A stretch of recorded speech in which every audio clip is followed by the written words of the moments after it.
Throughout this series, I have presented and defended numerous arguments for substance dualism, the idea that mind and matter are fundamentally different substances. The purpose has been to construct a positive case for believing in dualism, thereby taking the offensive against mind-body physicalism. However, I have, for the most part, left the case against dualism untouched until now. While this series has established that the objections to the major arguments for dualism fail for numerous reasons, dualism remains a minority position among contemporary philosophers. Why is that the case if the objections to the arguments for dualism are so weak? The reason is that there are also a battery of arguments against substance dualism, which are used as an excuse for effectively dismissing the case for dualism out of hand. This video will critically assess the most influential of these arguments and critique them.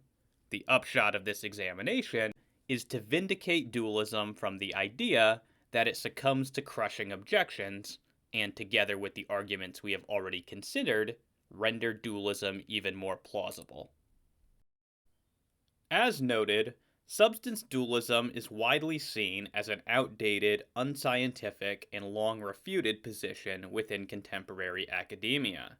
Daniel Dennett is fairly representative of the contemporary climate when he says, "Dualism, the view that minds are composed of some non-physical and utterly mysterious stuff, has been relegated to the trash heap of history, along with alchemy and astrology, unless you are also prepared to declare that the world is flat and the sun is a fiery chariot pulled by winged horses, unless, in other words, your defiance of modern science is quite complete, you won't find any place to stand and fight for these obsolete ideas."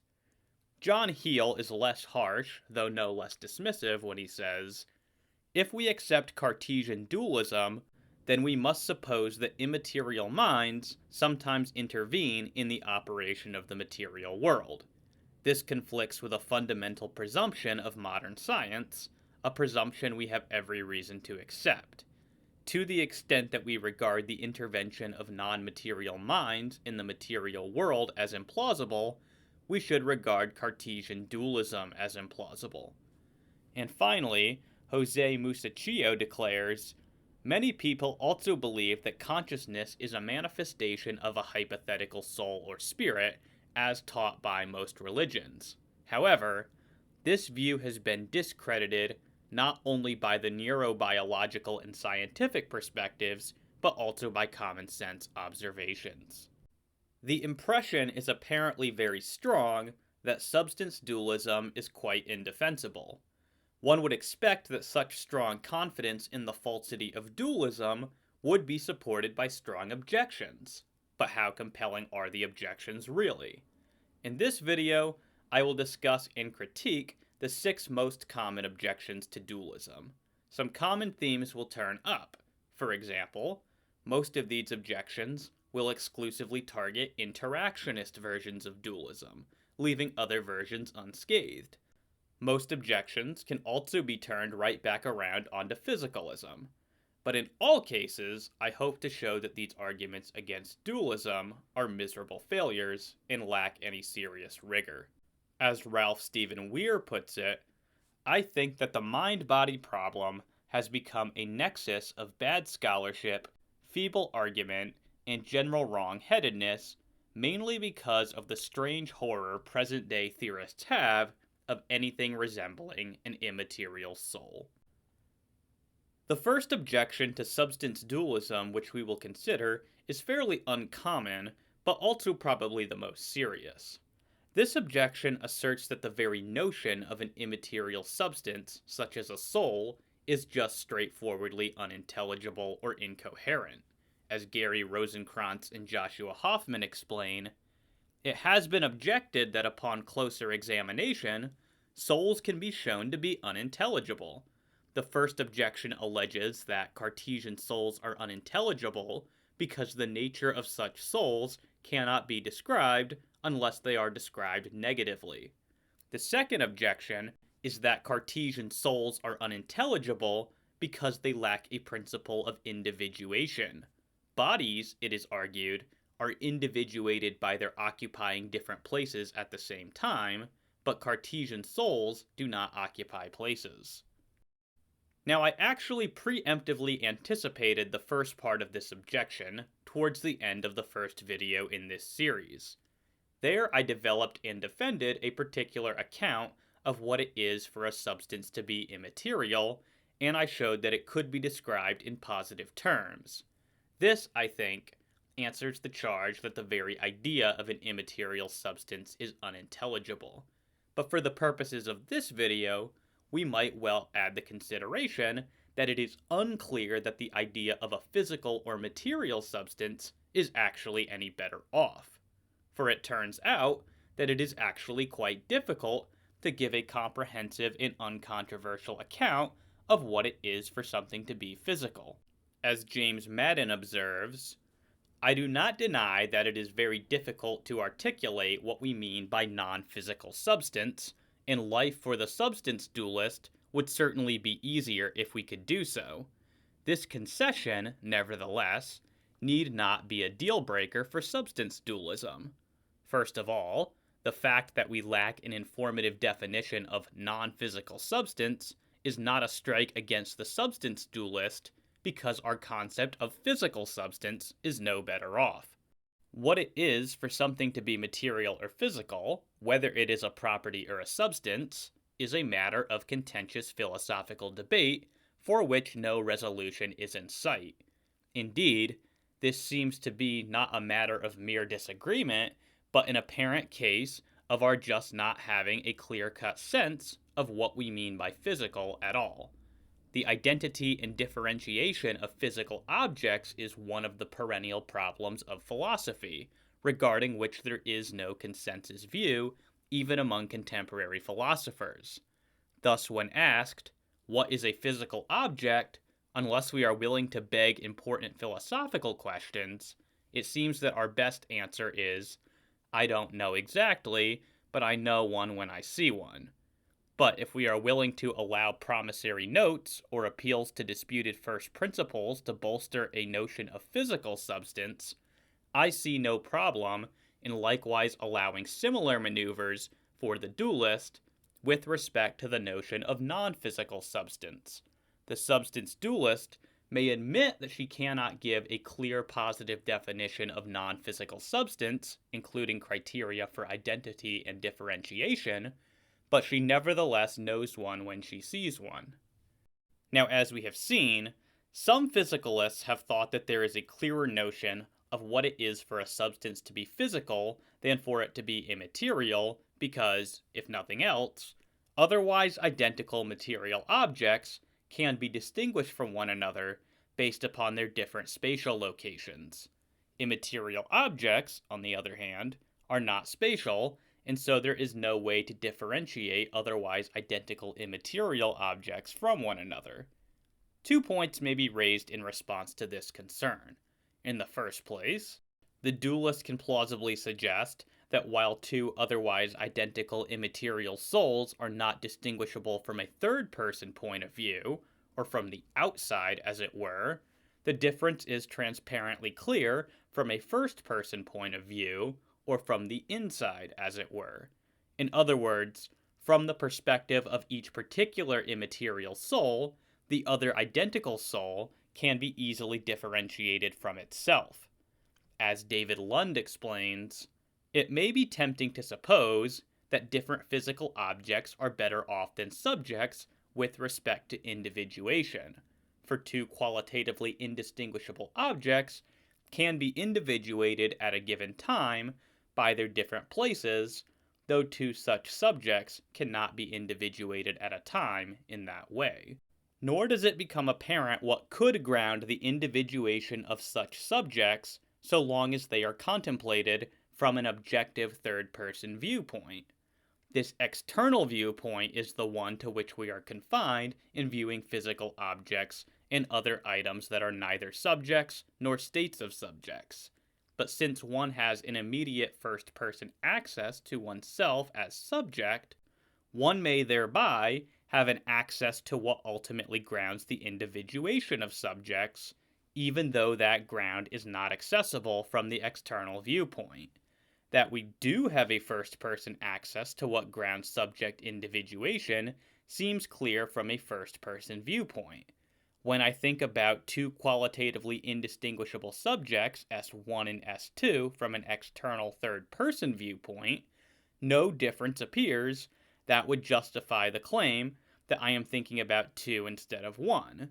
But when I imaginatively suppose that I am, say, S1, the difference seems transparently clear. I am one subject, and S2 is someone else, who, remarkably, has a mental life as similar to my own as it can conceivably be. S2 now appears to me to be just as clearly and absolutely someone else as does some third subject who is not like me at all. As a second point, it's not actually all that clear that identical physical objects are actually any better off than identical immaterial souls when it comes to distinguishing them from one another. The appeal to the physical objects occupying different spatial locations is insufficient to explain the difference because being different physical objects is actually a prerequisite for occupying different spatial locations. Being different objects is, therefore, explanatorily prior to the occupation of different spatial locations. Again, Lund says, what distinguishes two qualitatively indistinguishable objects is supposed to be clear and unproblematic because, not being coextensive, they occupy different places. Their being in different places grounds their distinctness. Having distinct spatial locations is not merely what enables us to know that they are distinct, it is that in virtue of which they are distinct. It makes them distinct. But how can this be? Don't two objects already have to be distinct for them to be in different places? Consider two different places, P1 and P2, leaving aside the question as to what makes them distinct. An object at P1 would be distinct from a qualitatively indistinguishable object at P2, but P1 and P2 clearly do not have occult, causal, or metaphysical powers to make the objects occupying them distinct. What makes two such objects distinct is surely not rendered more intelligible by trying to view their distinctness as grounded in the presupposed distinctness of different places. Even if distinct physical objects are always distinguishable by reference to their distinct places, we need not, and indeed should not, infer that their having distinct places is what provides the metaphysical ground of their distinctness. It seems more plausible to maintain that the distinctness of such objects is not grounded in or reducible to anything else, but is primitive and unanalyzable. Their distinctness is metaphysically fundamental. If Lund is right, and the difference between qualitatively indistinguishable physical objects must be primitive, then the dualist can make the same move with respect to immaterial entities. And it won't help the physicalist to bite the bullet by asserting that different spatial locations really do somehow ground the differences between indistinguishable physical objects, for this simply raises the question of how the different spatial locations are to be distinguished. Again, it seems that such differentiation must be primitive, and if that answer is allowed for spatial locations, then it is allowed for immaterial entities as well. I conclude, then, that the existence of immaterial substances like souls are no less intelligible than the existence of physical substances. So to conclude this section, I have offered 3 responses to the claim that the very notion of an immaterial substance is unintelligible. First, I have contended that the concept may be positively defined along the lines presented in my first video in this series. Second, I have argued that the concept of a physical substance is no better off than that of an immaterial substance. And third, I have responded to the supposed problem of individuating indistinguishable immaterial substances by asserting both that the difference is obvious from the first-person point of view, and also by arguing that the problem equally afflicts the idea of physical substances. A far more popular objection to dualism regards the empirically well-established correlations between mental states and brain states. The thought is that if the mind is a separate substance from the body, then, for example, brain damage shouldn't have any effect on the operations of the mind. And yet, clearly, the capabilities of the mind can be affected by brain damage. The most widely discussed example of this is Phineas Gage. Gage was an American railroad worker who was the survivor of an accident in which a large iron rod was driven completely through his head, destroying much of his brain's left frontal lobe. The accident cost Gage one of his eyes, but more importantly, it radically altered his personality. Whereas he had once been regarded as a decent, hard-working man, after the accident, he became vulgar and selfish. The objection asserts that if the mind and brain are so profoundly linked, then the mind cannot be an immaterial substance distinct from the body. As Antonio Damasio puts it, while other cases of neurological damage that occurred at the time revealed that the brain was the foundation for language perception and motor function and generally provided more conclusive details, Gage's story hinted at an amazing fact. Somehow, there were systems in the human brain dedicated more to reasoning than to anything else, and in particular, to the personal and social dimensions of reasoning. Gage's example indicated that something in the brain was concerned specifically with unique human properties. John Searle adds, according to substance dualism, our brains and bodies are not really conscious. Your body is just an unconscious machine, like your car or your television set. Given what we know about how the world works, it is hard to take substance dualism seriously as a scientific hypothesis. We know that in humans, consciousness cannot exist at all without certain sorts of physical processes going on in the brain. And José Musacchio gives the most detailed explanation of this argument, saying, today we know that emotions are physical states that process information about the organism in its relation to the environment.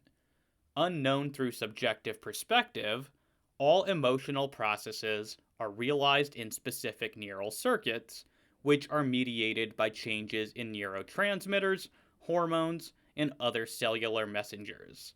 The effects of drugs, electrical brain stimulation, and anatomical liaisons, as well as electrophysiological and fMRI studies, clearly indicate that emotions are physical processes taking place in the brain. Now, the first point which I want to raise in response to this argument is one which will recur throughout this video, namely that this objection only applies to interactionist varieties of dualism. Interactionist dualism says that the mind and body causally interact with one another, and while most dualists, myself included, absolutely believe that this sort of interaction occurs, the point remains that a substance dualist could believe that the soul is completely dependent upon the body via something like epiphenomenalism or emergent dualism. I'm not interested in defending either of these theories, but the point is just that this is a significant limitation within the argument from psychophysical correlation. It's not an objection to substance dualism as a whole, but rather only to one type of dualism. With that being said, I and most other dualists are interactionists. After all, it does appear rather obvious that our minds do causally affect our bodies. So what can the interactionist dualist say in response to this objection?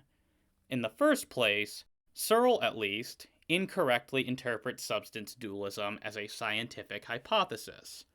Substance dualism is first and foremost a metaphysical hypothesis intended to explain various metaphysical data points, which are mostly drawn from a combination of introspection and reasoning about what is required for things like perceptions, knowledge, personal identity, and persistence. Substance dualism is typically presented as a way of making sense of these sorts of philosophical data points rather than as a scientific or neurological hypothesis. As Matthew Owen puts it, most dualist philosophers are not dualists because they think dualism is the best theory for explaining neural correlates of consciousness or any other neuroscientific data. Typically, the rationale for dualism is strictly or principally philosophical and not empirical.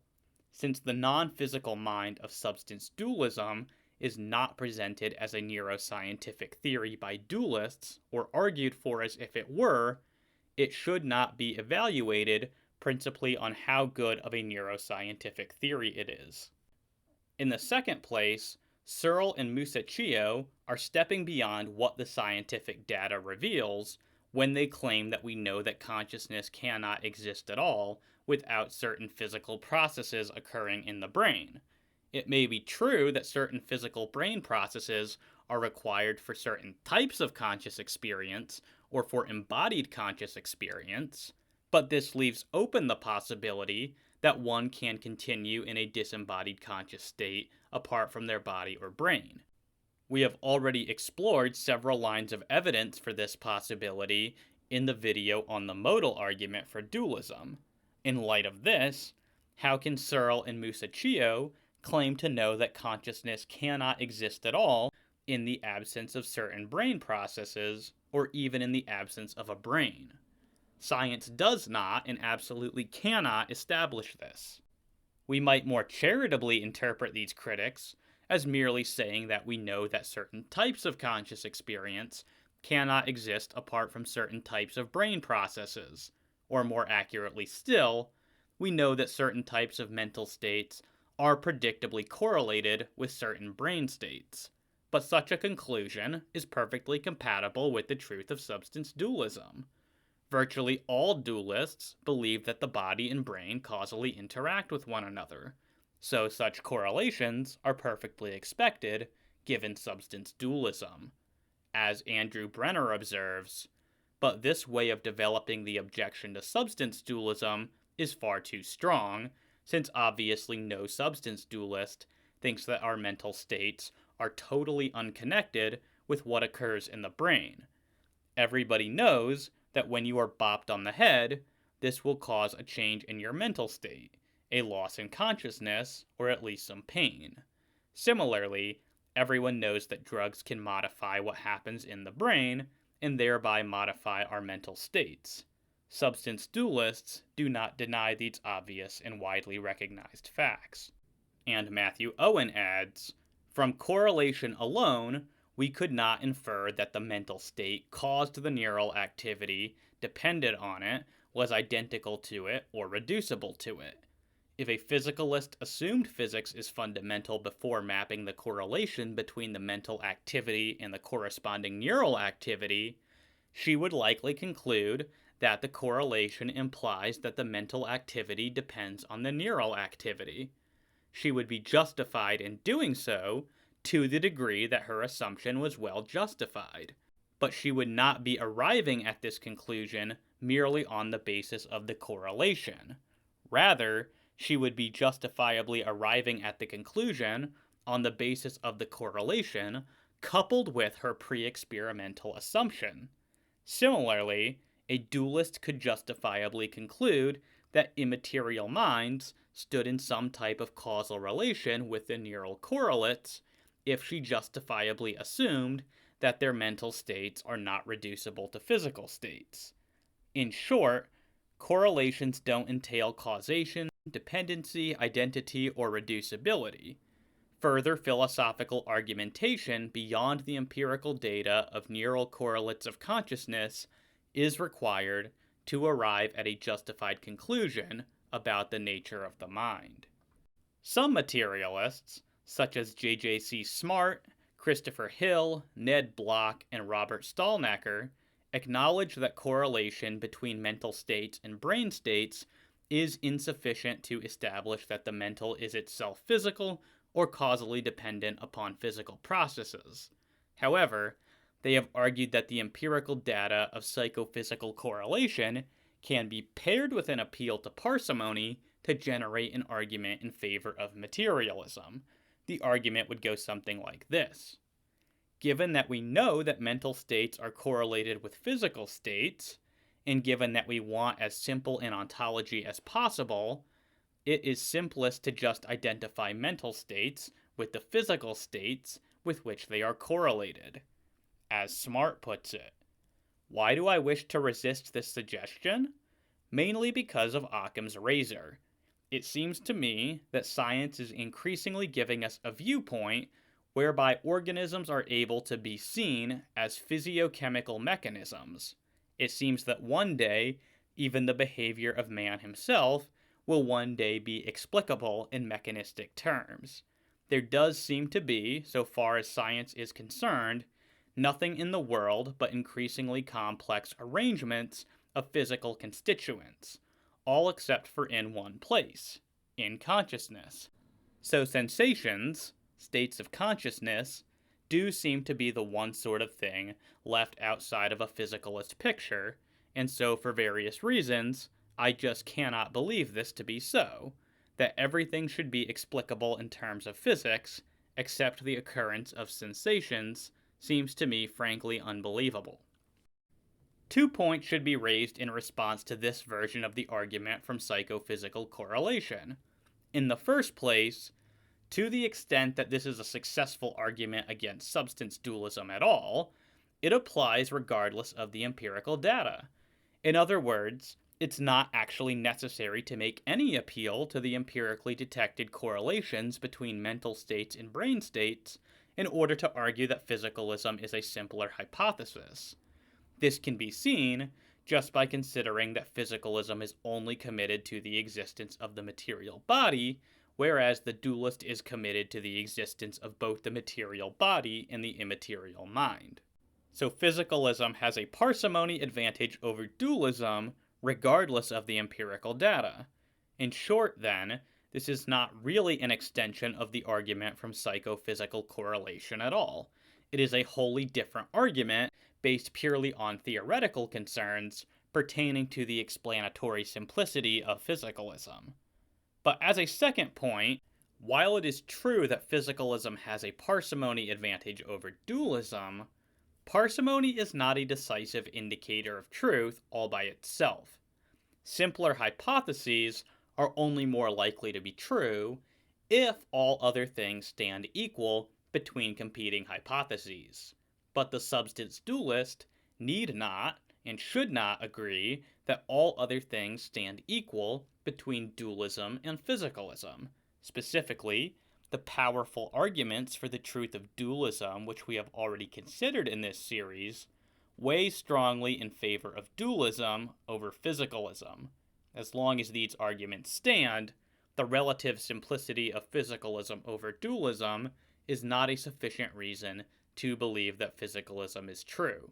As Matthew Owen concludes, one weakness of the simplicity argument is that it rests upon one, and only one, theoretical virtue. Simplicity is significant, but it's not the only theoretical virtue. There are additional theoretical virtues to consider, such as explanatory power, explanatory scope, fertility, internal coherence, and consistency with widely accepted theories and background knowledge. If identity theory is the simplest theory, that's a significant point in its favor. However, by itself, simplicity is not conclusive. If simplicity itself were conclusive, then we should go with a view like solipsism and conclude that there is just one mind that exists. It's hard to think of a simpler theory, but given that there is more to consider than simplicity, we need not commit ourselves to solipsism simply because it is simple. Likewise, simplicity itself is not enough to establish that dualism is false and the identity theory is true, unless, of course, all else is equal and the identity theory is on par with dualism on every other score. If that's the case, then simplicity can act as an epistemic tiebreaker, tipping the balance in favor of the simplest view.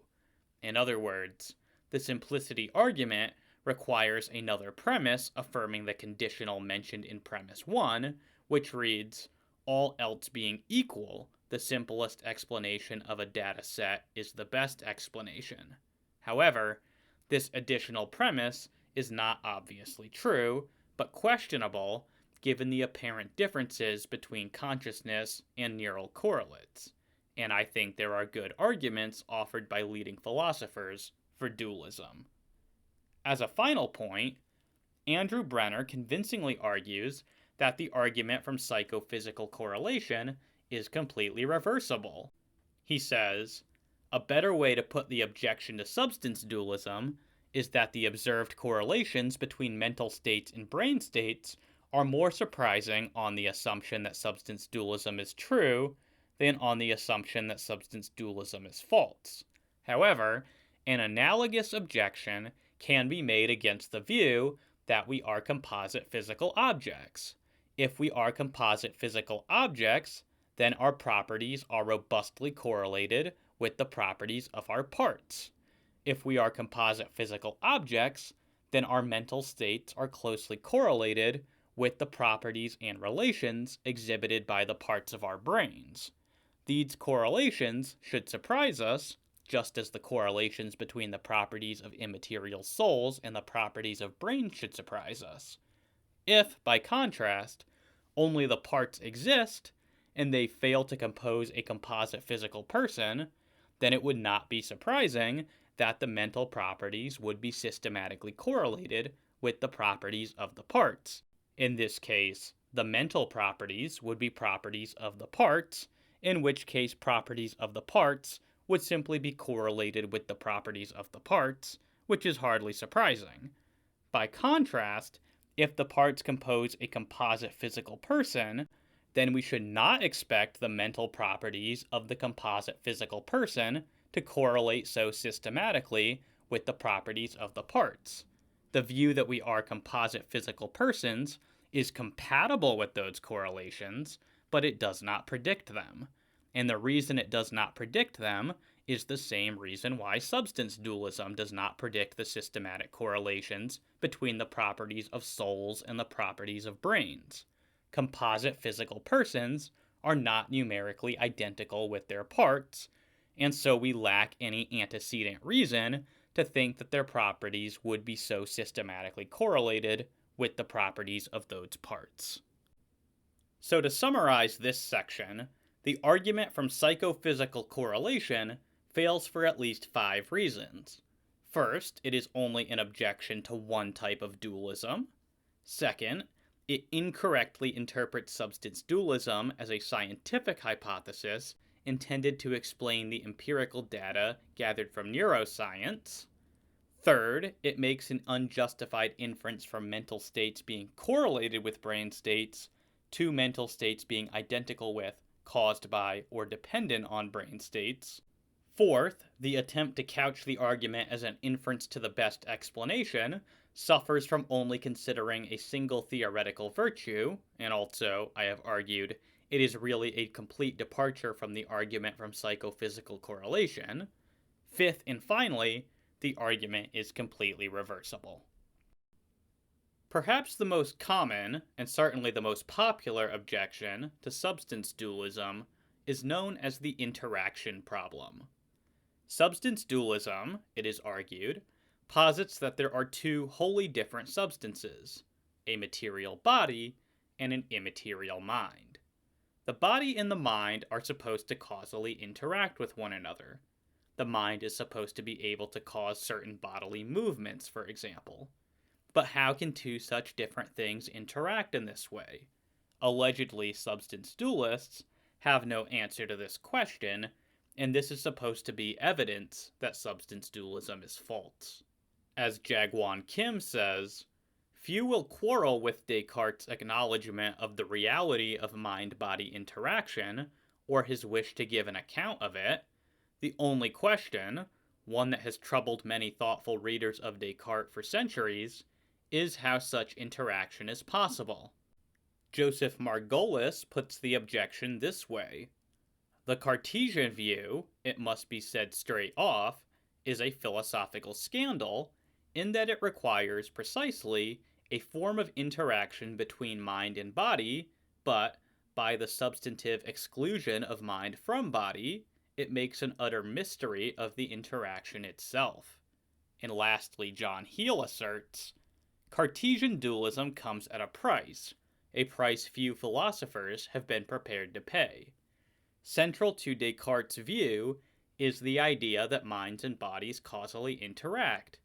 But if minds and bodies are distinct kinds of substance, it is hard to see how such causal interaction could occur. Minds or selves, you will recall, are immaterial substances possessing the attribute of thought, but lacking the attribute of extension. Material bodies, in contrast, are extended, but lack thought. How could entities of such utterly different kinds affect one another causally?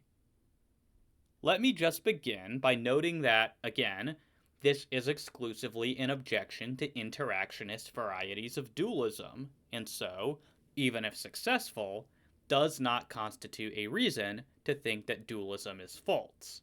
But since most dualists are interactionists, let us put this point aside. Despite widely being touted about as a powerful argument against dualism, I must say straight off that I have never understood why materialists have thought that the so-called interaction problem is such a decisive objection to substance dualism. This is primarily because of the fact that it is typically not all that clear what the problem is even supposed to be. The problem surely is not a straightforward logical contradiction, which would entail that substance dualism is false. So then, what is the problem? As stated in the aforementioned quotations, the problem appears to be little more than a question regarding how two different substances might interact. But how exactly is this supposed to be a problem? Even if the substance dualist has no idea how two different entities might interact, he can still know that two different entities interact. For example, when I enter a room and flip the light switch causing the lights to turn on, I may have no idea how electricity, wiring, circuits, or light bulbs work. But I can still know that my flipping the switch caused the light to turn on. So the physicalist has got to do more than ask questions which the substance dualist may not be able to answer if there is going to be a genuine problem here. As Andrew Brenner observes, as it stands, this isn't really an objection so much as it is a series of rhetorical questions. But the rhetorical questions are supposed to point toward a difficulty that many opponents of substance dualism think cannot be overcome. Unfortunately, it is very difficult to see what the difficulty is supposed to be. Why should the fact that an immaterial soul is very different from a material body mean that it cannot causally interact with the material body? Similarly, Rickabaugh and Moreland say, sometimes an opponent of substance dualism will simply press the question, how can mental entities causally interact with physical entities? Dialectically, this move is supposed to place the substance dualist in a bad place from which he or she will have a hard time escaping. Unfortunately, the question is ambiguous. The question may be a request for a mechanism between mental and physical entities in virtue of which they interact with each other. If this is the correct interpretation, then for the substance dualist, it is a complete non-starter. Why? Because the substance dualist will hold that the causal connection between mental and physical entities is basic. There is nothing between them in virtue of which they causally interact with each other. And David Lund adds, the dualist will likely take the position that the self, by willing, affects the brain directly, and that the notion of direct causation cannot plausibly be rejected. This is a defensible notion, for it seems highly plausible to maintain that if causation occurs at all, some instances of it must be direct. Thus the how question is misplaced if it is one about what intermediary causal links occur between the willing and the brain event. David Armstrong presents the interaction problem a bit differently. He appears to recognize that nothing about the dualist's putative inability to explain how an immaterial mind interacts with a physical body presents a reason to think that dualism is false. However, he does see this as an explanatory advantage for a physicalist theory of mind. He explains, "It remains true that we still have no clear model for the way that a spiritual happening gives rise to a brain happening, and vice versa. Descartes, in reply, can protest only that the interaction occurs. But that is no reply if what we are trying to assess is the plausibility of his theory of that interaction. There cannot be much doubt about the occurrence of mind-body interaction, but there can be doubt about whether this is the interaction of two totally disparate things.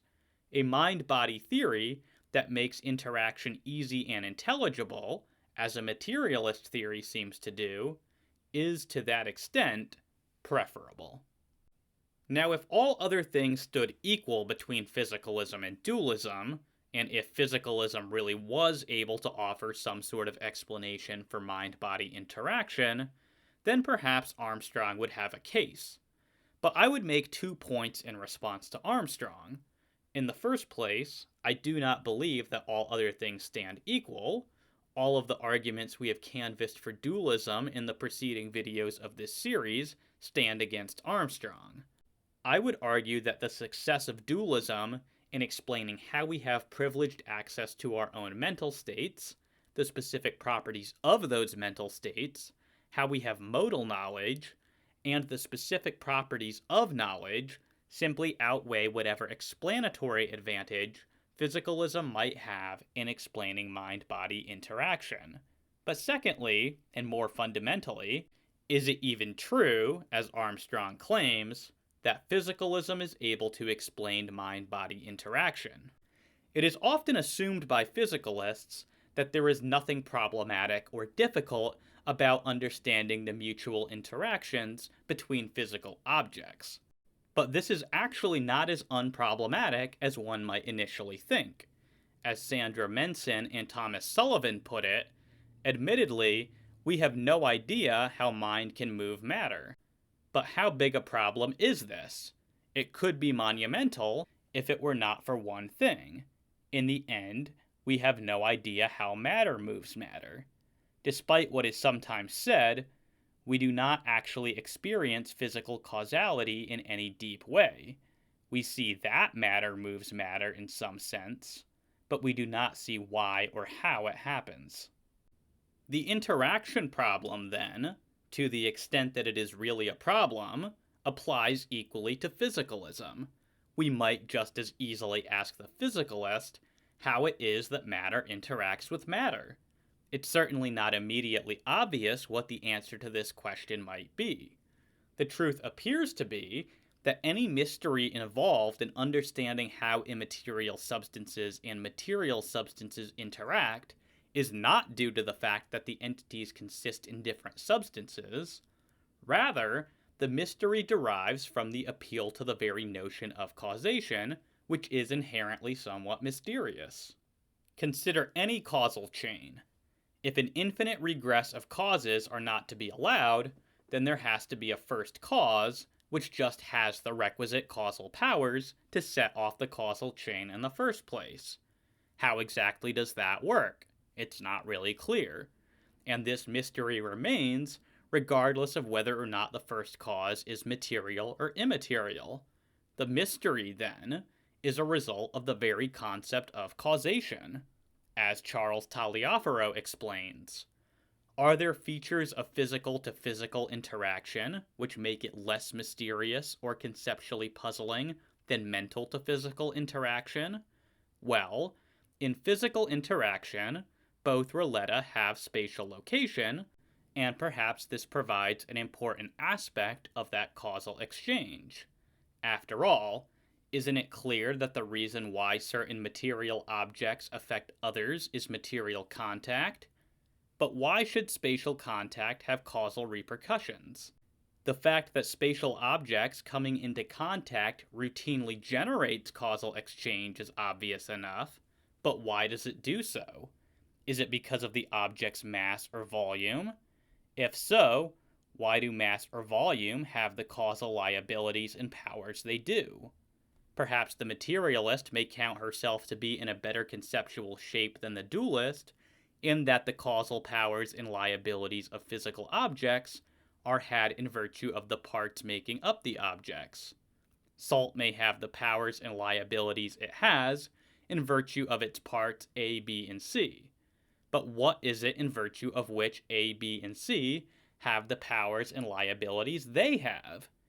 Either we shall have to rest with A, B, and C simply having those powers as a brute, not further explainable fact, or we shall have to go deeper by speculating that A has its properties because of its parts D and E, and so on. Eventually, all disputants will have to come to a point of claiming that things have certain powers without being able to offer a deeper account, or that the physical interaction we observe is accounted for by a mysterious causal chain containing infinitely many parts, each part of which requires its parts in turn to account for its particular causal powers. None of these options seems demonstrably better than the dualist positing person-body interaction. In the end, then, interaction between physical objects must also be basic and, therefore, no less mysterious than such interaction between immaterial and physical substances. Further advances in science will never reveal anything more about the nature of basic causal interaction, because basic causation is fundamentally beyond the purview of what science can detect.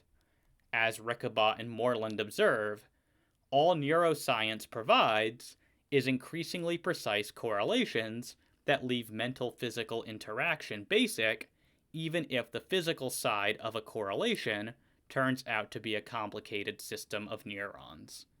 If physical-physical interaction is no less mysterious than dualist interaction, then there simply cannot be any advantage gained for physicalism by appealing to the fact that dualistic interaction is mysterious. The moral of this section is that whatever mystery surrounds the nature of basic causal interaction is a result of the nature of basic causation itself. This is why causal interaction between physical objects is ultimately no less mysterious than causal interaction between the body and the soul. And since this mystery applies to all instances of causation in general, it cannot be a problem for substance dualism in particular. To sum up, the interaction problem fails to falsify substance dualism for at least 4 reasons. First, if it applies at all, it applies exclusively to interactionist varieties of dualism, but not to substance dualism as a whole. Second, it is typically unclear what exactly the problem is supposed to be. Asking the dualist questions which he cannot answer might be embarrassing for the dualist, but it surely does not provide any reason to think that dualism is false. Third, the how question appears to assume that there is a mechanistic explanation for how minds and bodies interact, but substance dualists are free to reject this assumption and to instead assert that the causal relation between mind and body is basic.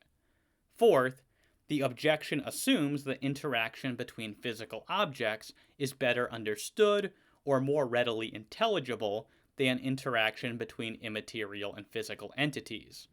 But as we have seen, this assumption is also false, meaning that there is just as much of an interaction problem for physicalism as there is for dualism.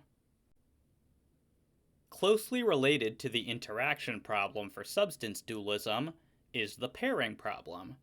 But rather than asking how immaterial minds interact with material bodies full stop, this objection instead asks why it is that immaterial minds only causally affect particular bodies. Why, for example, does my mind affect this body as opposed to any other body, or, for that matter, any other physical object? Why is it that my intentions can raise my arms, but not anyone else's, or even just raise inanimate objects like cups and rocks. To say that I can raise my arms because they are mine is a circular explanation, since to say they are mine is just to say that I am able to causally affect them. As Jaegwon Kim explains, it is metaphysically possible for there to be two distinct physical objects, A and B, with the same intrinsic properties, and hence the same causal potential or powers. Further, one of these, say A, causes a third object, C, to change in a certain way, but object B has no causal effect on C. Now the fact that A but not B causes C to change must be grounded in some fact about A, B, and C. Since A and B have the same intrinsic properties, it must be their relational properties with respect to C that provide an explanation of their different causal roles with regard to C. What relational properties or relations can do this job? The only plausible answer seems to be that it is the spatial relation between A and C and between B and C that are responsible for the causal difference between A and B with regard to C. At least, there is no other possible explanation that comes to mind. Just as a preliminary, notice again how this objection exclusively applies to interactionist versions of dualism and not to dualism as a whole. As with the interaction problem, let us again begin by observing that it is utterly unclear what exactly the problem here is supposed to be. Kim asserts that the spatial location which one object bears to another is the only plausible explanation for how one object can move another. But to whom exactly is this supposed to be plausible? No doubt the physicalist may find this plausible, but the substance dualist most assuredly does not. And given that this is supposed to be an argument against substance dualism, it cannot rest on premises which are only acceptable to the physicalist. I may have no idea how it is that I am appropriately paired to my body, such that I can causally affect it, but not other objects. Yet I can still know that I am appropriately paired in this way. Kim has not shown any contradiction in the dualist position, nor has he shown that it is improbable. As David Lund argues, as to the why question, if that is one about understanding why the mental event should have these physical effects rather than others, or none at all, the answer must lie in pointing to the relevant covering laws that in fact have been found to obtain. The impression that such an explanation is not sufficiently deep may remain, but it should at least come to appear entirely ungrounded with the recognition that physical causation admits of no deeper explanation. Explanation of physical causation, too, must come to an end if there are maximally inclusive or absolutely fundamental causal laws that cannot be explained by recourse to laws more inclusive or more fundamental. We can explain, nomologically, the pairing of certain events, whether physical or mental, by subsuming them under a law of nature, and we can, in many cases, explain a natural law by placing it in a network of more inclusive laws and or theories. These more inclusive laws may turn out to be explainable by way of an appeal to even broader laws and more comprehensive theories. But if, as it seems, the claim that the process of appealing to ever more inclusive laws or theories might be infinitely regressive does not merit serious consideration, then we are entitled to conclude that there is a point at which this process terminates in all-inclusive or fundamental laws that cannot be explained by appeal to something else, simply because there is no something else to which one can appeal.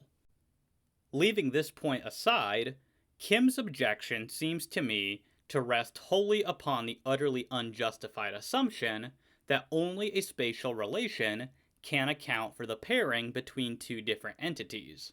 But even if we accepted this assumption for the sake of argument, it's not even clear that it would falsify substance dualism, for the substance dualist might wish to maintain that souls are in fact spatially located.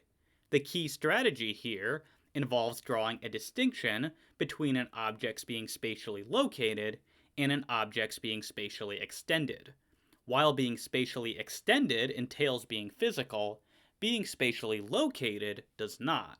And so, with this distinction in hand, the substance dualist could maintain that immaterial souls are spatially located with their bodies, and that this accounts for their being paired together. Reckabaugh and Moreland suggest as much when they say, virtually all contemporary substance dualists believe the soul is spatially located, even though it is not extended. Some provide arguments for the soul being located in one specific place in the body.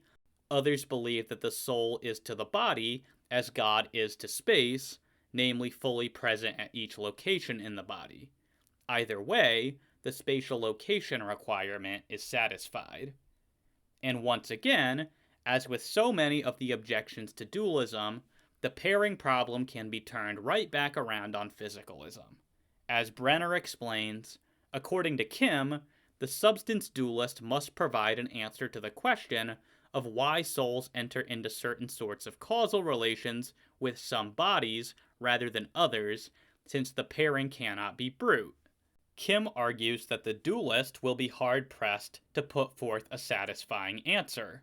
So too, I claim, those who believe we are composite objects will be hard-pressed to put forward satisfying answers to questions such as, why is this composite person composed of these parts rather than some other parts?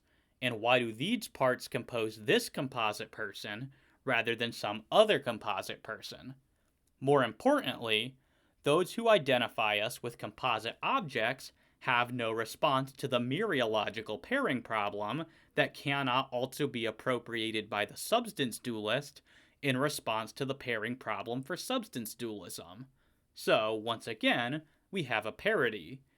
If pairing problem concerns undermine substance dualism, then they also undermine the view that we are composite objects. And if pairing problem concerns do not undermine the view that we are composite objects, then they do not undermine substance dualism. In summary, the pairing problem fails for at least 4 reasons.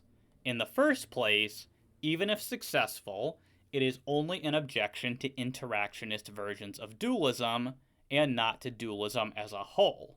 Second, the requirement of a spatial relation to explain causal pairing is just completely unjustified.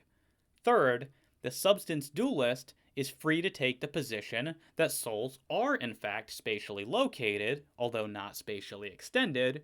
And fourth, to the extent that there is a pairing problem, a corresponding mereological pairing problem exists for physicalism, meaning that this cannot be a strike against dualism in favor of physicalism. We come now to the causal closure objection to substance dualism. In essence, this objection asserts that the physical universe is causally closed. If that is true, then there is no way for immaterial entities like souls to causally affect the physical world. As Jaegwon Kim declares, physicalists accept the causal closure of the physical not only as a fundamental metaphysical doctrine, but as an indispensable methodological presupposition of the physical sciences. And Antti-Revonsuo adds, the trouble is that the physical realm is causally closed, and, respectively, the non-physical realm is causally inert, at least with respect to the physical. The causal closure of the physical world means that physical events can only be causally influenced by other physical events, and are able to cause further events only of the purely physical kind through mechanisms that are nothing but physical. The problem that the dualist faces is this: to causally interact with the physical realm, such as the brain, a thing needs to have at least some physical properties. Thus, soul stuff, then, should have some physical properties after all, if it is to have any impact on our brain activity. But for the dualist, consciousness is, by definition, something non-physical. Now, in the first place, and as I have repeatedly said throughout this video, if this objection works at all, it only applies to interactionist versions of dualism, leaving other versions untouched. Lawrence Bonjour makes this point saying, "The closure principle does not by itself entail that materialism is true. It leaves open both the possibility of non-material realms that are causally isolated from the material world, and also the possibility that epiphenomenalism is true, that conscious phenomena are side effects of material processes that are incapable of having any reciprocal influence on the material world."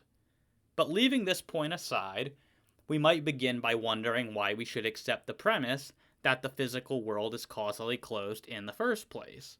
There must be an independent argument for this, since interactionist versions of dualism are predicated upon the idea that the physical world is not causally closed, but is rather open to the activities of immaterial minds. To simply take causal closure for granted is blatantly begging the question against dualism. Again, Bonjour correctly responds by saying, "But why is the principle of causal closure itself supposed to be so obviously correct? Clearly this principle is not and could not be an empirical result. No empirical investigation that is at all feasible could ever establish that human bodies, the most likely locus of such external influence, are in fact never affected, even in small and subtle ways, by non-material causes. We are told that scientists accept this principle, and often that most philosophers accept it as well. But do they have any compelling reasons for such acceptance? Or is this vaunted principle nothing more than an unargued and undefended assumption, a kind of intellectual prejudice in the literal meaning of the word? Taken in the abstract, apart from any appeal to a specific account of conscious mental phenomenon, I have no idea whether the principle of causal closure is true or not. More importantly, I cannot imagine how to rationally decide whether it is true without first arriving at a defensible account of conscious mental states.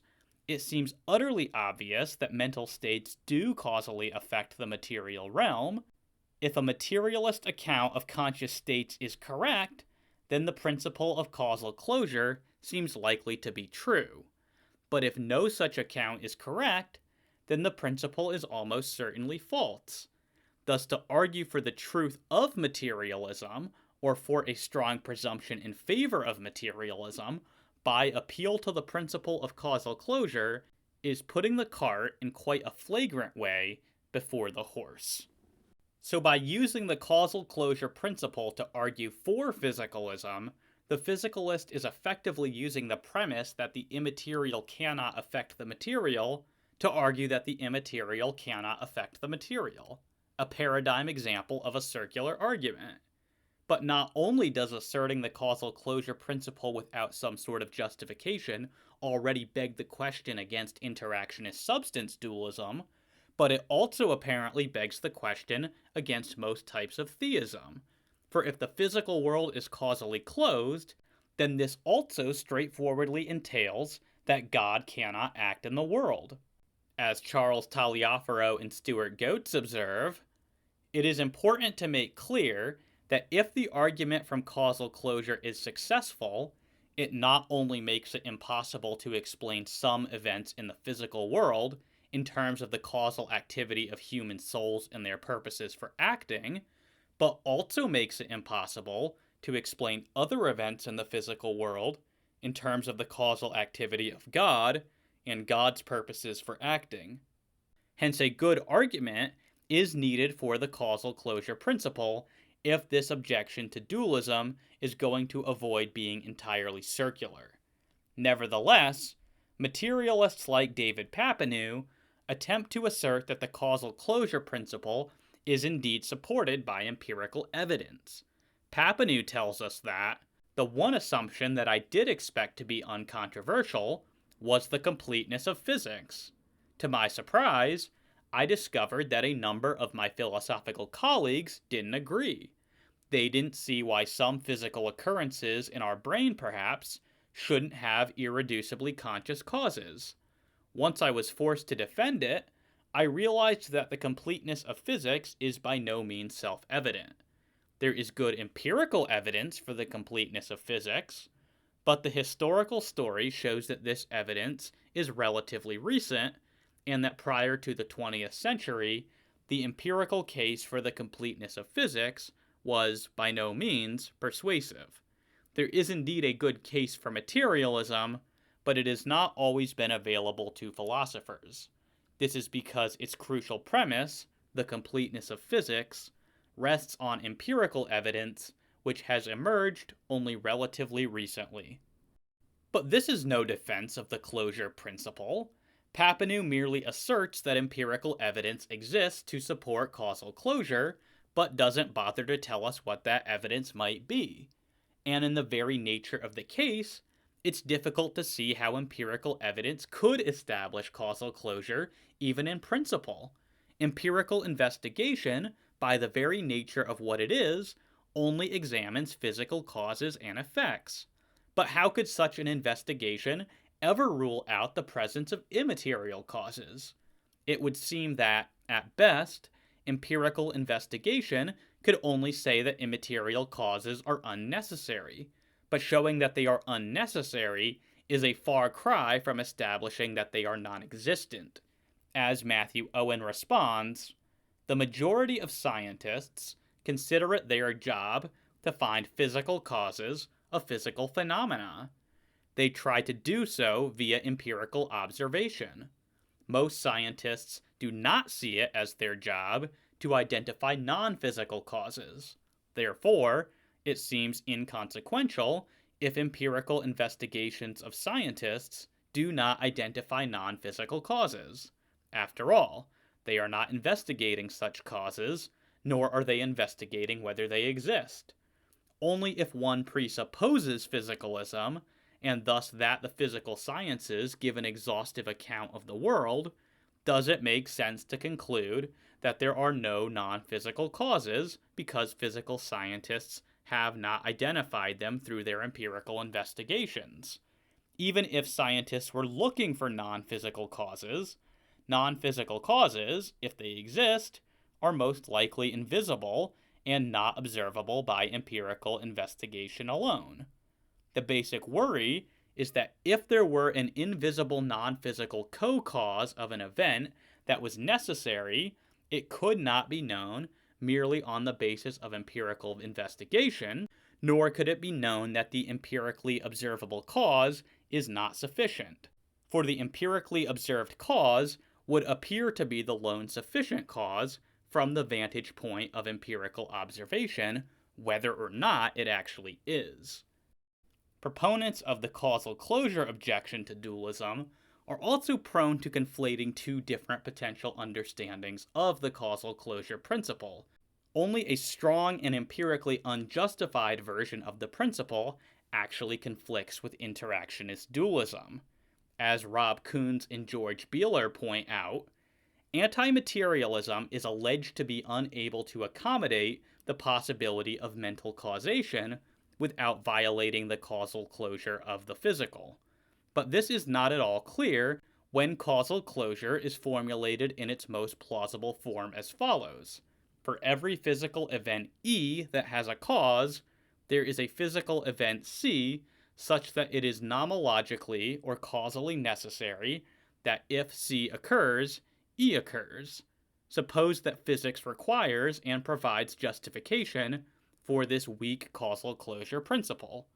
But obviously this weak principle does not imply the following stronger closure principle. For every physical event E that has a cause, there is a physical event C such that C is a sufficient cause of E.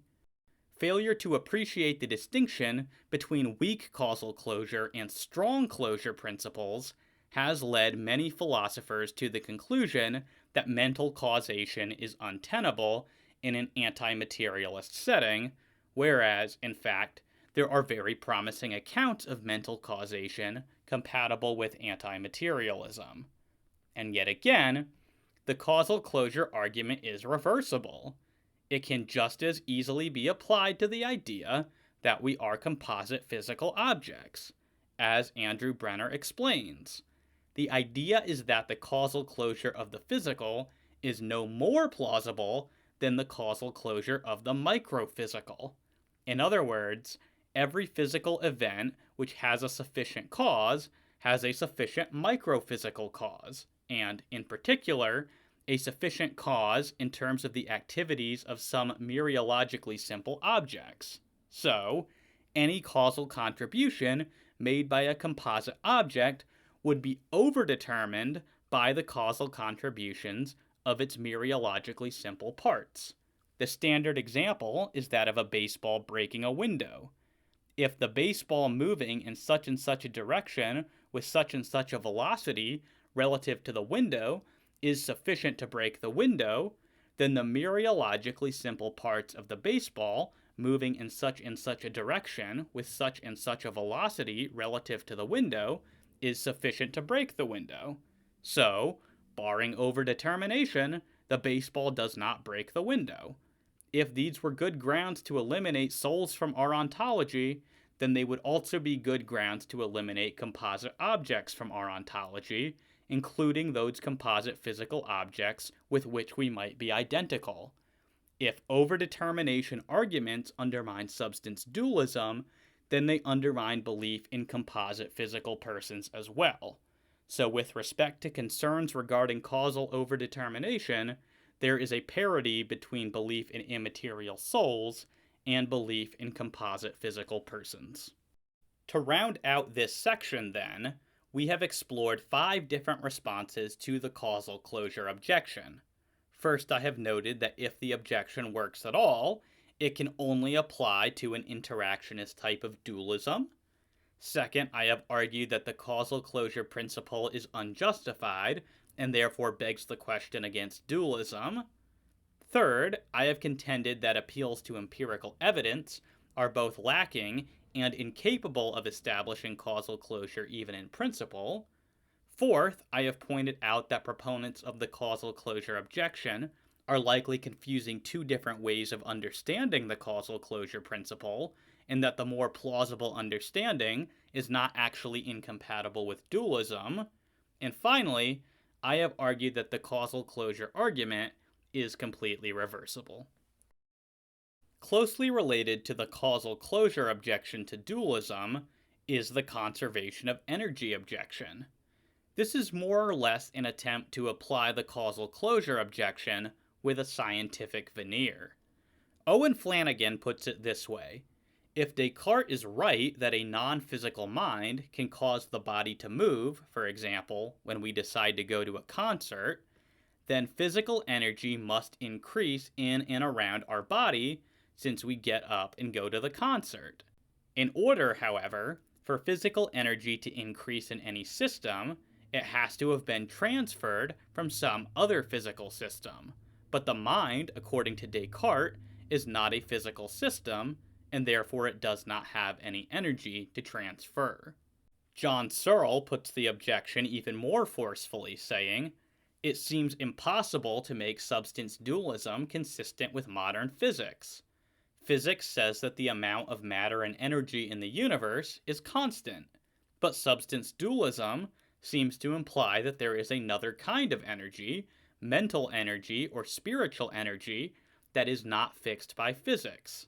So if substance dualism is true, then it seems that one of the most fundamental laws of physics, the law of conservation, must be false."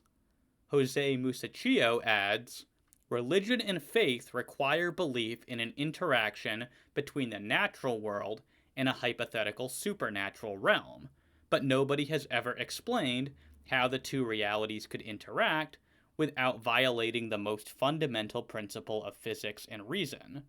And Daniel Dennett is the most cavalier of all, saying, "A fundamental principle of physics is that any change in the trajectory of any physical entity is an acceleration requiring the expenditure of energy, and where is this energy to come from? It is this principle of the conservation of energy that accounts for the physical impossibility of perpetual motion machines, and the same principle is apparently violated by dualism. This confrontation between quite standard physics and dualism has been endlessly discussed since Descartes' own day, and it is widely regarded as the inescapable and fatal flaw of dualism. But as with the causal closure objection, there are several parallel problems with this objection to substance dualism. First of all, even if we granted the objection, all that would follow is that interactionist substance dualism is false. But this leaves open epiphenomenalist or emergentist versions of substance dualism. So this could only work as an objection to some types of substance dualism, but not as an objection to substance dualism as a whole. Granted, almost all substance dualists, including myself, are interactionists. But the point is just that even if the conservation of energy puts any genuine pressure on the interactionist dualist at all, that pressure would only incline him to give up the idea that the mind and body interact. It would not give him any reason at all to abandon the conclusion that the mind is immaterial. Second, and more importantly, the conservation of energy is no longer recognized as holding absolutely. General relativity has long since shown that energy is not conserved on a global or cosmic scale. As Robin Collins points out, general relativity presents a major problem for the energy conservation objection. The problem is that no local concept of stress energy, and hence energy or momentum, can be defined for the gravitational field in general relativity. Consequently, the boundary version does not typically apply in general relativity, since typically one can neither define the total gravitational energy in a region of space, nor the rate at which gravitational energy flows in or out of the region. This implies that, although gravitational fields and waves causally influence material objects in precisely quantifiable ways, their influence cannot be understood in terms of movement of energy through space. He goes on to say, this non-conservation of energy in general relativity is exploited in contemporary cosmology. For example, as the universe expands, the waves of each photon are stretched, and hence the wavelengths of the photon become longer and longer, a phenomenon known as the cosmic red shift. Since the energy of a photon is inversely proportional to its wavelength, photons with longer wavelengths have less energy. Finally, since the vast majority of photons in the universe, those composing the cosmic microwave background radiation, are not significantly absorbed by matter, the total number of these photons remains almost constant, except for an almost insignificant contribution from starlight, yet each is losing energy, and the energy is neither going into matter nor anywhere else. It is important to remember that there are various ways of stating the law of conservation of energy. Only an unjustifiable absolute version of the law can conflict with interactionist dualism. As Menson and Sullivan point out, does every form of dualism require a violation of the law of conservation? That depends in part on what the law is supposed to be. It is understood in different ways. In both philosophy and physics, the law is often stated quite simply: energy cannot be created or destroyed. But if this is what is meant, the modal assertion seems completely unwarranted by the evidence. How could anyone know, on the basis of the limited experiments done relatively close to home, that it would be impossible for an additional unit of energy to be produced somewhere inside or outside this universe, even by God? It certainly would be weird if precisely the mass energy in the universe, not a bit more, not a bit less, had to exist. A more sensible reading of the conservation law goes like this: in any isolated or closed system, the sum of all forms of energy remains constant. Among the points that the dualist can make is that the first law presupposes that the system is closed. Understood in the absolute sense, the law of conservation of energy is incompatible not just with interactionist dualism, but also with theism, since traditional theism asserts that God created all matter and energy out of nothing. However, there appears to be no way to justify this absolute conception of the law. Furthermore, as we have already seen, general relativity appears to falsify it, so the dualist may safely reject the absolute interpretation of the conservation of energy. As Miretu Guda says, but what exactly justifies the most serious claim that energy is something that was never created in the first place? In light of our impoverished knowledge of, say, dark energy and dark matter, there seems to be no good reason to think that the conservation laws in general provide us with any empirical ground to establish the closure of the physical domain thesis. Even if we had adequate knowledge of dark energy and dark matter, the question of whether the universe is causally closed remains to be something that requires a metaphysical basis, not just an empirical one. This leaves the proponent of the conservation of energy objection with the restricted, but more empirically supported, version of the conservation law, which says that energy is conserved within an isolated or closed system. However, this version of the conservation of energy cannot be of any help to the physicalist in arguing against dualism unless it is already presupposed that the human body is an isolated or closed system. But for the physicalist to presuppose that is just for them to beg the question against interactionist dualism, for that is the very point of the debate between the physicalist and the interactionist dualist. There is a genuine dilemma here for the physicalist in trying to press this objection. The more absolute they try to make the conservation principle, the harder it becomes to justify it empirically. The more they try to weaken it, the less it will be able to disconfirm dualism. As Rickabaugh and Moreland say, if the conservation law is too strong, then it cannot be scientifically confirmed, but if it is too weak, then it cannot exclude soul-body causation.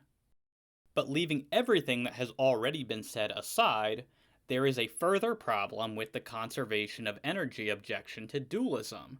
It further assumes that causal interaction can only take place by way of energy transfer between systems or entities. But is it true that causal interaction always requires a transfer of energy? Not at all. Quantum mechanics clearly falsifies this assumption. Again, Collins explains, underlying the energy conservation objection is the idea that causal interaction requires an exchange of energy. Even apart from the considerations based on general relativity in the last section, this idea is deeply problematic within contemporary physics for an independent reason. Specifically, quantum mechanics, the cornerstone of modern physics, provides a good case of interaction without either energy or momentum exchange. In quantum mechanics, there are law-like correlations between attributes of distantly separated particles without energy exchange.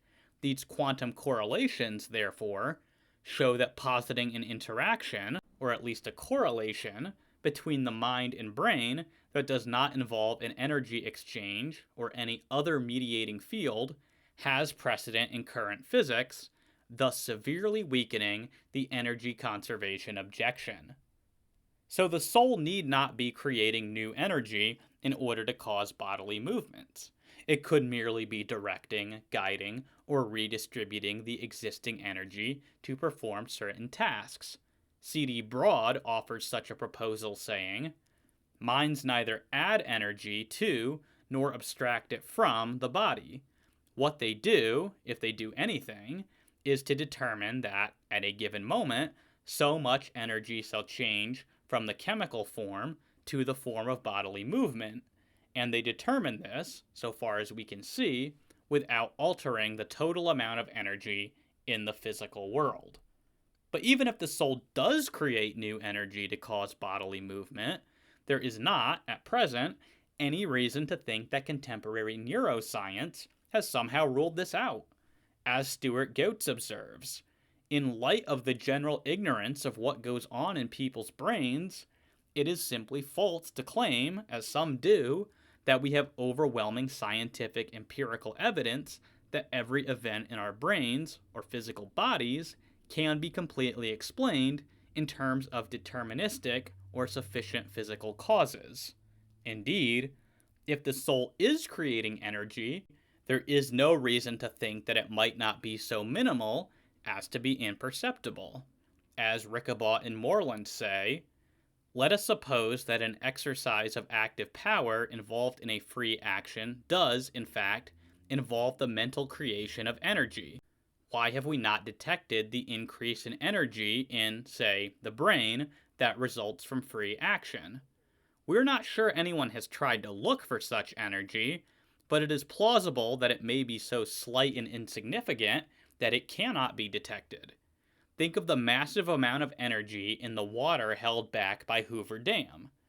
Now suppose someone flips a switch with his finger, and this opens up the dam, releasing all that potential energy. The energy it took to flip the switch is real, but so small compared to the energy released by the dam opening that it would be undetectable. This may very well be what is going on with mental causation, which triggers the release of comparatively large amounts of potential energy stored in the brain and body. Lastly, the energy conservation objection to dualism, if it applies at all, applies equally to physicalism. For if the physical mind is to have any causal influence over the body which is not merely the result of the physical constituents of the mind, then the physical mind would have to likewise be injecting new energy into the system, and so violating the conservation of energy. As Brenner argues, the parody is targeted specifically against the view that composite physical persons cause effects which are not overdetermined by the causal activities of their parts. If composite physical persons cause effects which are not overdetermined by the causal activities of their parts, this would also seem to violate energy conservation for precisely the same reason why the causal interaction of immaterial souls with physical objects is alleged to violate energy conservation. The concern with souls is that in order to have effects in the physical world, a soul would have to inject some energy into the total system of physical objects, since the soul's causal impact cannot be accounted for in terms of the causal activities of its body or any other physical object. The analogous concern for composite physical persons is that in order for the composite physical person to have some causal impact which is not overdetermined by the causal activities of its parts, it will need to inject energy into the total system of physical objects above and beyond the energy involved in the causal activities of its parts. If an immaterial soul's having this sort of causal effect would violate energy conservation, the analogous causal effect of a composite physical person would violate energy conservation as well. I have argued up until now that there is no need to decide between dualism and the conservation of energy. But just as a final point, in view of the evidence we have already considered in this series for the immateriality of the mind, and in view of the weakness of the evidence for the conservation of energy, if we really did have to choose between dualism and the conservation of energy, it seems clear to me that the totality of the evidence favors the truth of dualism. That is to say, if there were a genuine competition between dualism and the conservation of energy, the strength of the evidence for dualism would simply falsify the assumption of the conservation of energy. As Karl Popper and John Eccles put it, to assume that Michelangelo's works are simply the result of molecular movements and nothing else seems to me very much more absurd than the assumption of some slight and probably unmeasurable violation of the first law of thermodynamics. And Richard Fumerton adds, there is no stronger reason to commit oneself to a property than the fact that one finds oneself phenomenologically acquainted with the property. Acquaintance is a real relation, and its obtaining is contemporaneous with the existence of its object. One can't use a razor to slice away from one's ontology, one's searing pain. If you can't find a causal role for it to play, then it is obviously a mistake to use the fact that something plays a causal role as a criterion for whether or not it exists. Thus, to sum up the 7 responses to the conservation of energy objection, first, we have seen that, as with so many objections to dualism, it only applies to interactionist dualism. Therefore, even if successful, it doesn't rule out dualism itself, but only one variation of dualism. Second, we have seen that the conservation of energy is now recognized to only hold within closed or isolated systems. Due to general relativity, we now know that energy is not conserved on a global scale. Third, I have shown that any attempt to apply the conservation of energy to the human person on the grounds that the human body is a closed system will straightforwardly beg the question against dualism. Fourth, I have pointed out that this objection assumes that causal interaction between the mind and body can only take place by way of energy transfer, but due to quantum mechanics, this too is known to be false. Fifth, contemporary neuroscience can neither confirm nor deny the possibility that new energy is indeed added to the brain, and may not even be capable of doing so, given that the amount of energy created could be so small as to be imperceptible. Sixth, the objection can be shown to apply equally to physicalism if it works at all. And seventh, if we really did have to choose between the conservation of energy and dualism, the strong evidence for dualism simply swamps whatever evidence exists for the conservation of energy. In this video, I have considered and critiqued the 6 major objections to substance dualism.